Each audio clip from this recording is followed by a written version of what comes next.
From the dawn of civilization, people have sought ways to catch hold of time and master it. From time immemorial, people have tried to map out the past, and even now we still try to predict the future. But time is a reluctant servant. Its fleeting nature creates constant uncertainty in man. Man therefore yearns most for that which is timeless. It offers him constancy and confidence. Man sets great store by that which withstands the ravages of time.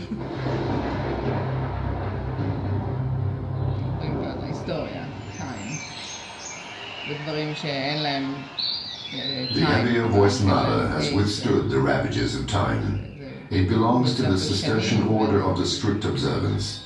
Colloquially, Cistercian monks are better known as Trappists, taking their name from the Abbey of La Trappe in Normandy. Behind these walls lies the secret of the Westmalle Trappists, a secret that I would like to share with you. But first, I want to take you with me, back in time.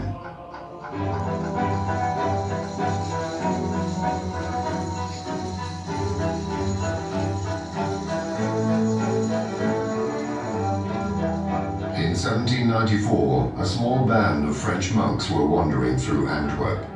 They were fleeing the French Revolution. They were granted a small farm, the Nooit Rust, which means never rest. That name undoubtedly derived from the unremitting manual labor that had to be done in the fields around the farm. The farm was later granted the status of abbey, and in 1900 construction was started on the monastery in the form that we now know. For over 200 years, work and prayer have stood at the heart of this community. Ora et labora is the motto always ascribed to Saint Benedict and his followers, so our monks devote themselves above all to prayer. Because we must support ourselves, in the abbey there is a farm and a cheese-making facility. The monks have traditionally drunk the popular beverage of the region with their meals, and in Flanders that beverage is beer. And so it came about that in 1836 they started to build a small brewery.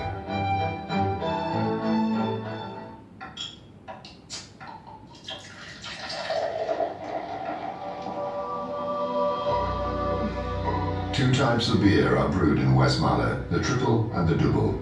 These are living quality beers whose flavors develop over time. So each Westmalle is unique, but it is unique for another reason too. Westmalle is a Trappist beer, and of all the beers in the world, only 7 are allowed to use the name Trappist. A Trappist beer is only given that name if it complies with certain conditions. For example, a Trappist beer must be brewed within the walls of a Trappist abbey, by the monks themselves, or under their supervision. The beer is brewed in accordance with the values of our monastic community. The amount produced is consciously kept limited by the monks.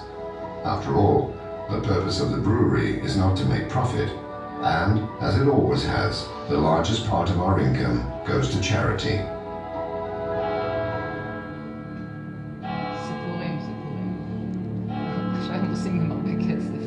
Knowledge of the brewing process is a well-kept secret.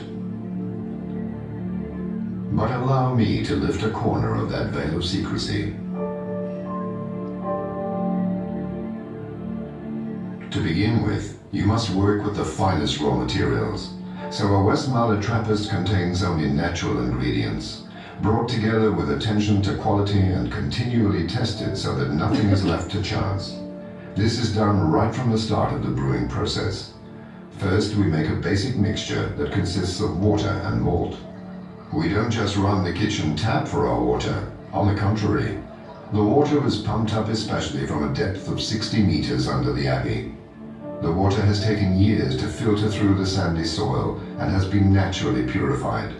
So a Westmalle contains water that is crystal clear and of the purest type. Malt consists of dried, germinated grain. For the brewing of Westmalle Trappist, only barley malt is used. Because its origin determines the taste and the quality, the brewer devotes a great deal of attention and time to the selection of the malt. Time. It is probably time that makes a Westmalle what it is. In each phase of the production process, sufficient time is taken. If you want to do something well, you must ensure that you make sufficient time for it.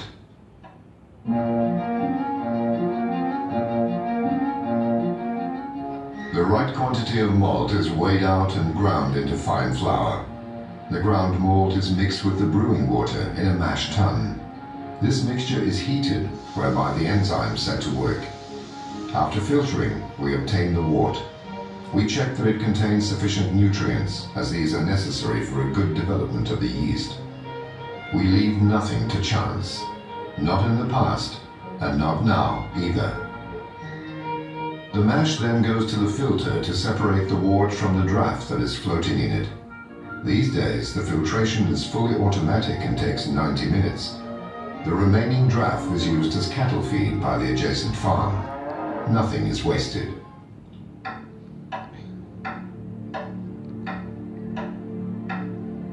Times may have changed, but the essence continues to be safeguarded. In days gone by, we used to make the beer entirely ourselves, but time has overtaken us. So nowadays we are assisted by laymen.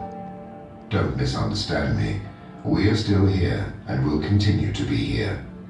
In my time we had the knowledge and the time to make an outstanding beer.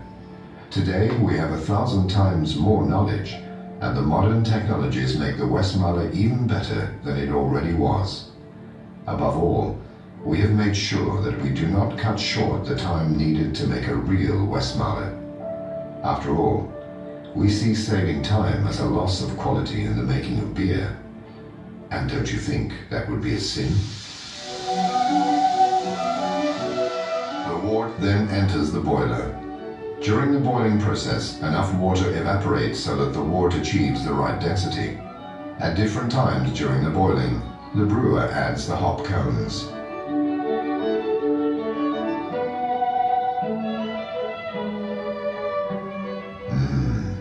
Hops, another noble raw material. Hops give our beers their famous subtle bitter flavor and fragrant aroma. The hops is selected. For a strong beer, such as a double or a triple, the brewer adds liquid sugar in addition to malt. This makes the taste more uniform. Above all, the color of the sugar determines the color of the beer, along with the malt. For the double, a rather darker type of sugar will be added. It's from this that the double derives its unique color.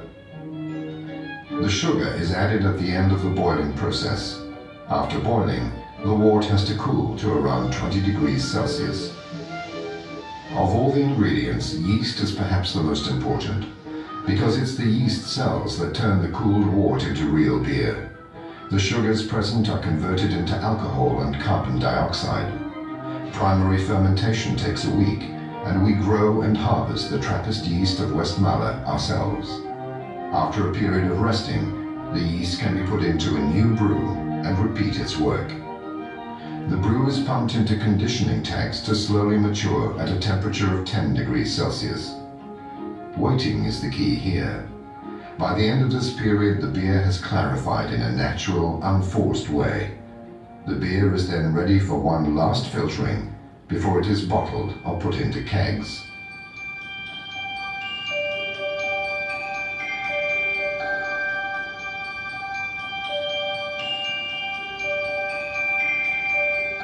Time has certainly not stood still in the bottling plant. Bottling is now fully automated and buzzing with activity. But just as in my time, I see that close attention is paid to who works there. Noise is limited as much as possible with sound-absorbent plates, and natural lighting is used everywhere. During the bottling, yeast and sugar are still added in order to allow for the characteristic secondary fermentation in the bottle. Many people try to speed up time. They actively fight against time. Not here. Here, time rules the brewing process and rewards us with the most delicious of brews. Purity, simplicity, and sobriety in one glass. Then we leave the Westmalle to continue fermenting quietly for 3 weeks in a maturing cellar. After this maturing, the beer is subjected to a final general quality control.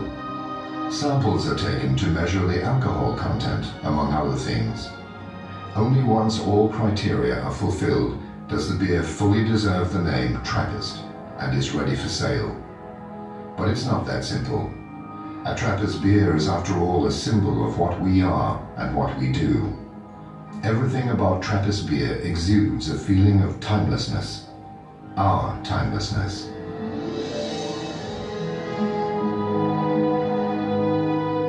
You can't drink a good Westmalle just anywhere. Something made with so much love and dedication deserves to be brought to the right public. People who value that which is timeless.